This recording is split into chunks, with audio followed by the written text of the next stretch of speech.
The other big story here at 5 o'clock is Texas Attorney General Ken Paxton is now taking a controversial abortion case to the Texas Supreme Court. He has, in fact, asked the state's highest court to block a lower court's ruling granting permission for a Dallas woman to terminate her pregnancy. We've been on this story for a couple of days now. Political reporter Jack Fink with the most up-to-date information for us. And it's a case, Jack, that so many are watching. Well, Doug, this case involves a Dallas woman who said her non-viable pregnancy is now putting her own life and her ability to have children in the future in jeopardy.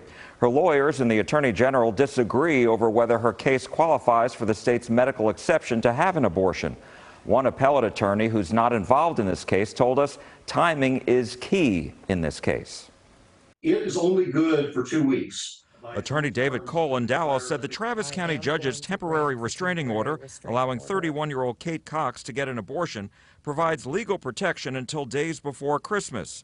It will temporarily keep the Texas Attorney General and government officials from prosecuting or seeking damages against Cox's doctor and the hospital where the procedure would take place. But Cox's attorney indicated yesterday that protection would be binding. The judge today was quite clear that she intends her order to protect Mr. Cox, as well as Dr. Carson and any staff that is acting to facilitate care for Ms. Cox. But the Attorney General said the judge's ruling was wrong under the law. The state bans most abortions with the exception of the mother's life being at risk, and the law allows doctors to be prosecuted, fined, and have their licenses taken away.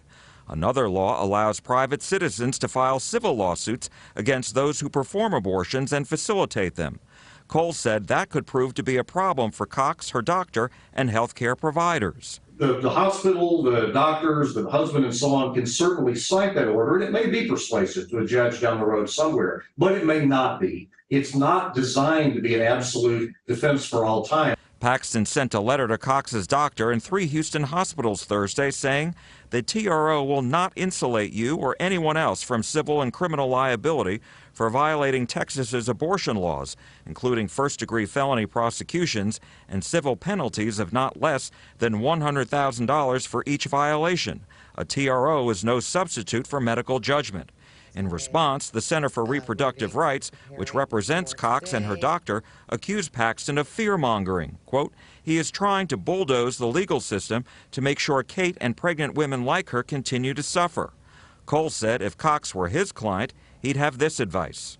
But to be really sure and really minimize your risk, you just need to leave Texas. He said she should go to a state where abortion is legal. Cox's attorneys have filed a response to the Attorney General's request at the Texas Supreme Court. Her lawyers haven't said when and where she would receive an abortion. Doug?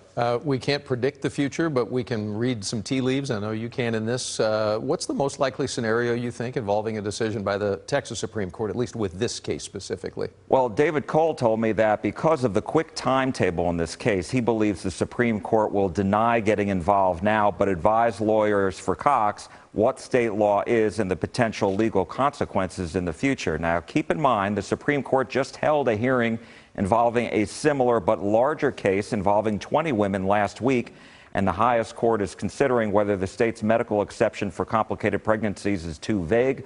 A ruling on that case is expected by June. Doug? Yeah, as we reported the other day, Jack, we know you'll stay on top of it. Thank you, sir.